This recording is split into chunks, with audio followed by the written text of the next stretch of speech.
Dear students, good morning all of you. आप सभी का एक बार फिर से सर्वोदय पब्लिक स्कूल की ऑनलाइन क्लासेस में स्वागत है।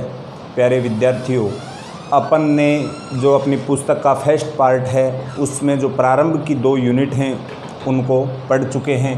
आज अपन स्टार्ट कर रहे हैं वो अपने फर्स्ट पार्ट की ही जो 3rd यूनिट है, राजनीतिक अवधारणाएं, वो स्टार्ट कर रहे हैं, जिसमें जो सबसे पहला लेसन है वो है उदारवाद अर्थात लिबरलिज्म।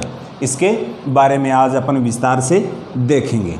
तो सबसे पहले अपन देखते हैं कि ये उदारवाद की जो ये एक अवधारणा है, या अपन कह सकते हैं जो एक ये विचारधारा है, इसका प्रादुर्भाव कैसे हुआ। तो इस उदारवाद का जो प्रादुर्भाव हुआ था वो यूरोप के अंदर जो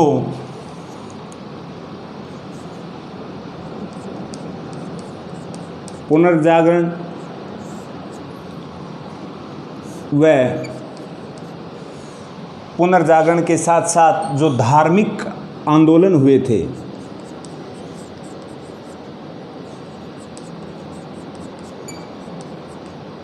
उसके परिणाम स्वरूप एक नई विचारधारा उभर कर सामने आई थी 16वीं शताब्दी के अंदर, उदारवाद।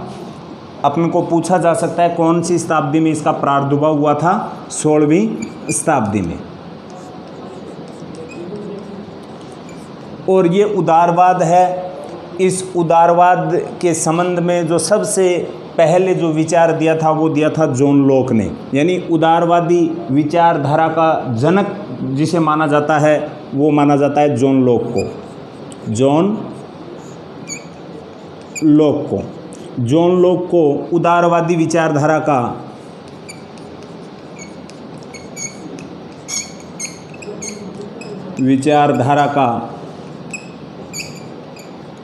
जनक माना जाता है। इसके अलावा अन्य विद्वान भी हुए हैं जिन्होंने इस विचारधारा को आगे बढ़ाया था, जैसे Jeremy Bentham,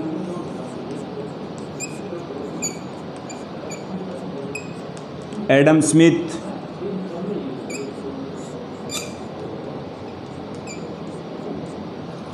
Rousseau, John Stuart मिल,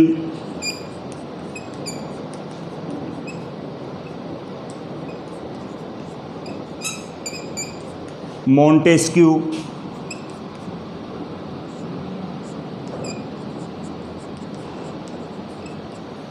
आदि विचारक हुए जिन्होंने इस उदारवादी विचारधारा को आगे बढ़ाया था।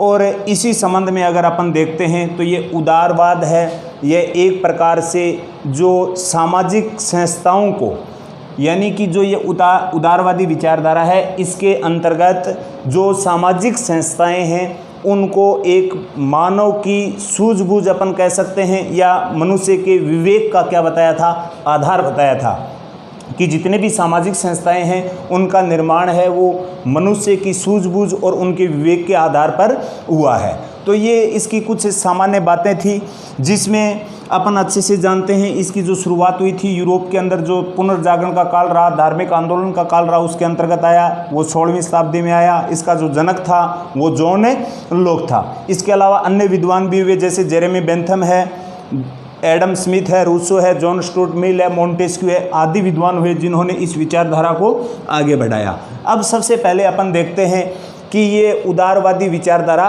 है क्या, इसकी उत्पत्ति कैसे हुई इस धार्मिक आंदोलन और पुनर्जागरण आंदोलन के माध्यम में यूरोप के अंदर।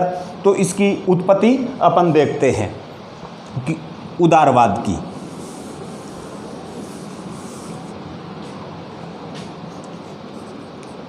उदारवाद की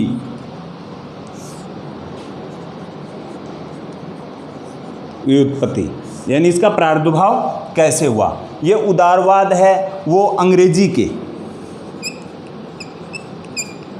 अपने इंग्लिश का एक वर्ड है लिबरलिज्म, अंग्रेजी के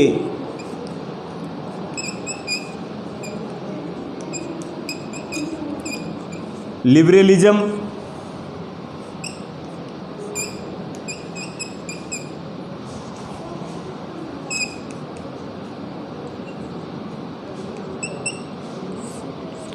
लिबरलिज्म शब्द से हुई है। और ये जो अंग्रेजी का लिबरलिज्म शब्द है, इसका जो हिंदी रूपांतरण है वो क्या है, उदारवाद है। और जो अंग्रेजी का शब्द लिबरलिज्म है उसका हिंदी रूपांतरण है जो लैटिन भाषा के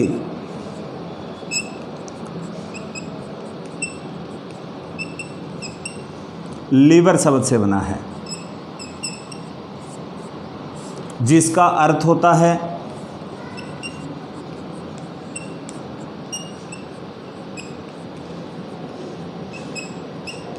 स्वतंत्र, या अपन कह सकते हैं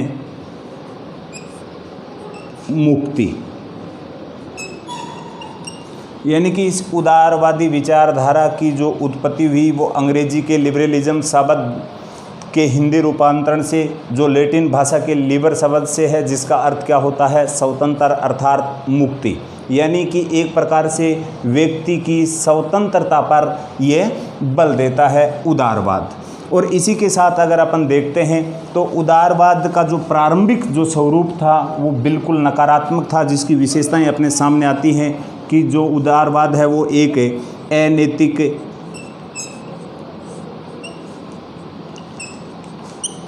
बौद्धिक,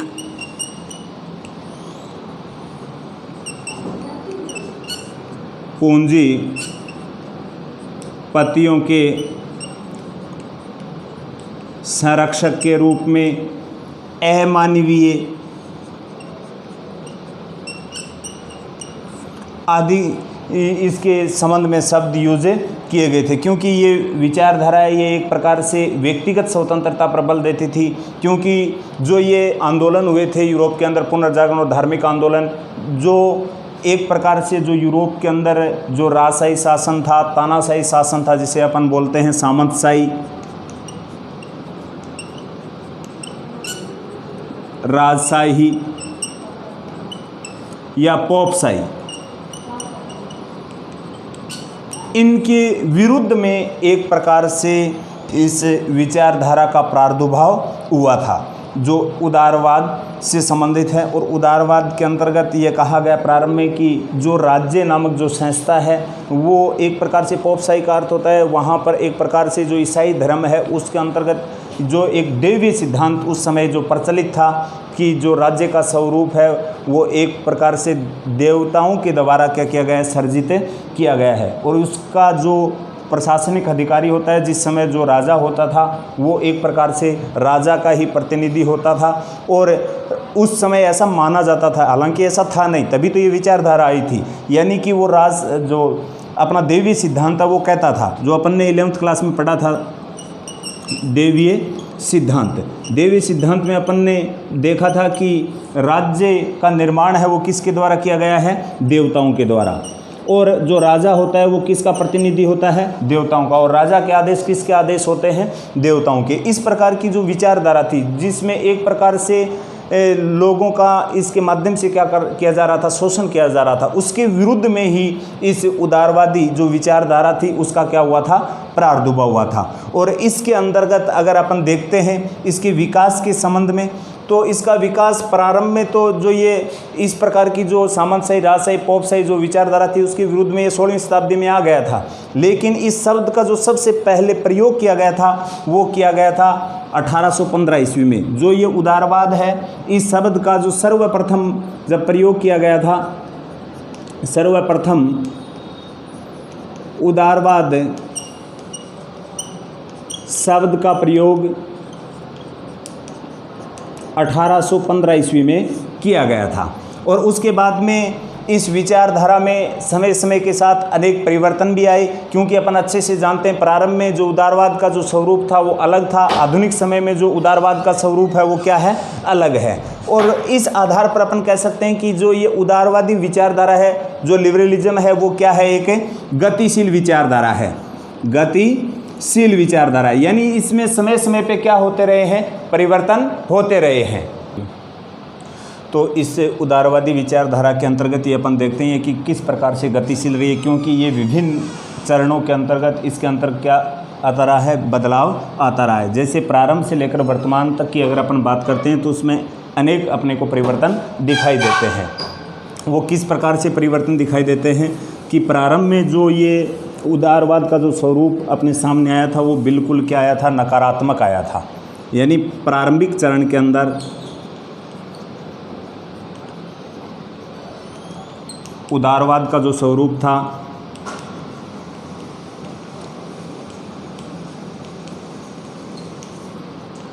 वो क्या था, नकारात्मक। क्योंकि इसके अंतर्गत यह स्पष्ट किया गया कि राज्य किसी भी प्रकार का कोई हस्तक्षेप नहीं कर सकता। राज्य एक प्रकार से लोगों की स्वतंत्रता का क्या कर रहा है, हनन कर रहा है, जिसमें एक प्रकार से प्रारंभ में जो स्वरूप अपने सामने था वो बिल्कुल पूंजीपतियों के पक्ष में था, पूंजीपतियों के पक्ष में था और पूंजीपतियों की हक की बात करता था, गरीबों की अनदेखी करता था। गरीबों का इसके अंदर अत्यधिक क्या होता था, शोषण होता था। लेकिन धीरे धीरे इस प्रकार की विचारधारा के विरुद्ध में जब प्रतिक्रिया स्वरूप आंदोलन होने लग गए तो इन्होंने एक प्रकार से दबी जबान से, यानी दबी हुई जबान से किसकी समर्थन किया था, पूंजीपतियों का समर्थन किया था। लेकिन अंततः 20वीं शताब्दी के उत्तरार्ध के अंदर, 20वीं शताब्दी के उत्तरार्ध के अंदर मार्क्सवादी विचारधारा का प्रादुर्भाव हुआ। मार्क्सवादी विचारधारा का प्रादुर्भाव हुआ जो एक प्रकार से इस पूंजीपतियों की पतन की बात करता था और पूरे समाज को इक्वल बनाने की बात की थी इस मार्क्सवादी विचारधारा ने, जिसके बाद में यह उदारवादी विचारधारा है इन पूंजीपतियों को बचाने के लिए गरीबों की हित की बातें करने लगा था। यानी गरीबों के हित की जो बात की थी वो की थी 20वीं शताब्दी के उत्तरार्ध के अंदर। ये भी अपने को ध्यान में रखना है।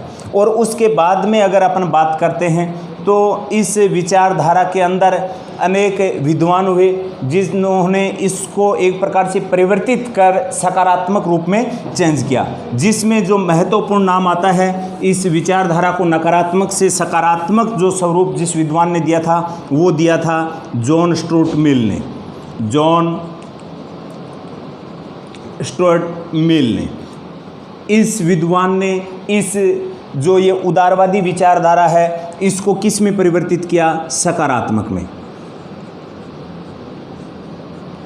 सकारात्मक विचारधारा के अंतर्गत इसको परिवर्तित किया था। और ये भी अपने को ध्यान में रखना है कौन सी शताब्दी में किया था, 19वीं शताब्दी में किया था। उसके बाद में इसके अंदर गरीबों के हित की बात होने लगी और जो सकारात्मक स्वरूप अपने सामने आया था वो राज्य का एक प्रकार से सीमित हस्तक्षेप की भी बात करता था, यानी राज्य को एक आवश्यक बुराई नहीं मानता था। प्रारंभिक जो उदारवाद था वो एक प्रकार से राज्य को बुराई मानता था और जबकि सकारात्मक उदारवाद है वो राज्य को एक क्या मानने लग गया, अच्छा ही मानने लग गया कि व्यक्ति पर कुछ ना कुछ युक्त क्या होने चाहिए, बंधन होने चाहिए, बिल्कुल वो क्या नहीं होना चाहिए, स्वतंत्र नहीं होना चाहिए। इस प्रकार की जो विचारधारा का जो प्रादुर्भाव हुआ जिसको अपन किस नाम से जानते हैं, सकारात्मक उदारवाद या आधुनिक उदारवाद के नाम से। इसके साथ ही अपन इसकी कुछ प्रकृति है उदारवाद की, उसको और देख लेते हैं कि उदारवाद की प्रकृति क्या रही है। तो उदारवाद की प्रकृति, उदारवाद की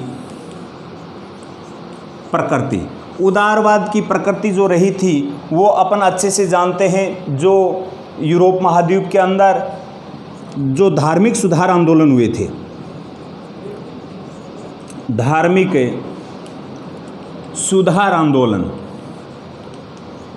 उन आंदोलनों में ये उभर कर आया था कि उदारवाद के अंतर्गत एक व्यक्तिवाद का जो प्रादुर्भाव हुआ था, जिसके अंतर्गत ये स्पष्ट किया गया कि व्यक्तिवाद पर बल स्वतंत्रता दी जानी चाहिए लेकिन उस पर कुछ युक्त क्या होने चाहिए, बंधन भी होने चाहिए। इसी के साथ एक क्रांति हुई थी फ्रांस के अंदर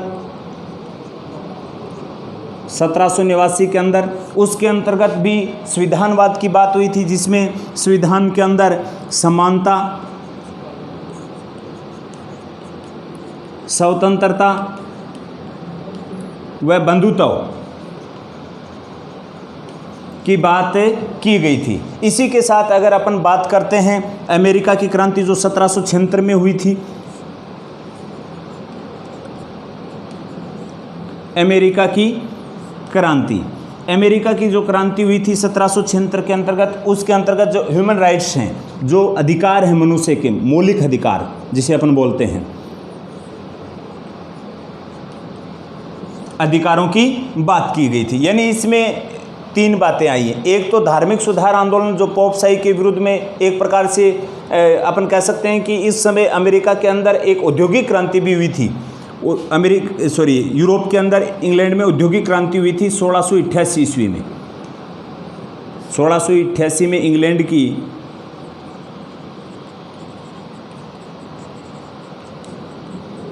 औद्योगिक क्रांति, जिसके फलस्वरूप बात व्यक्तिवाद की आई थी। और इसके अंदर फ्रांस की जो क्रांति हुई थी 1789 के अंतर्गत, उसके अंतर्गत समानता, स्वतंत्रता और बंधुत्व की भावना आई थी। और जो 1776 की अमेरिका के अंदर क्रांति हुई, उसमें ह्यूमन राइट्स की बात की गई थी, मौलिक अधिकारों की। तो ये इसकी प्रकृति के संबंध में अपने को देखना है, जिसके अंतर्गत राज्य को एक प्रकार से स्वीकार किया गया था, जिसमें युक्तियुक्त मनुष्य के ऊपर बंधनों को क्या किया गया था, स्वीकार किया गया था। और स्वीकार करते हुए संविधानवाद पर बल दिया गया था, जिसके माध्यम से एक प्रकार से पूरे समाज को इक्वल बनाया जा सके, जिसमें समानता, स्वतंत्रता, बंधुत्व के भाव आए और साथ में ही मौलिक अधिकारों की भी बात कही गई थी।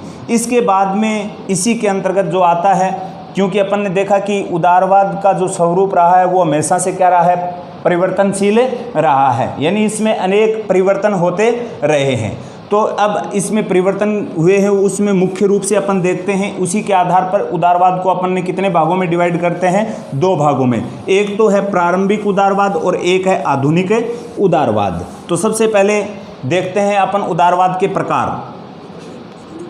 उदारवाद के प्रकार, उदारवाद के प्रकार हैं, उसकी परिवर्तनशीलता के आधार पर मुख्यतः अपन ने 2 भागों में बांटा है। एक तो है परंपरागत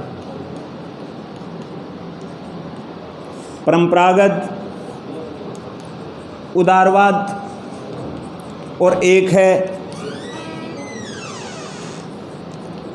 आधुनिक उदारवाद। जो परंपरागत उदारवाद है उसको अपन शास्त्रीय उदारवाद भी बोलते हैं। शास्त्रीय उदारवाद, इसको अपन नकारात्मक उदारवाद भी बोलते हैं।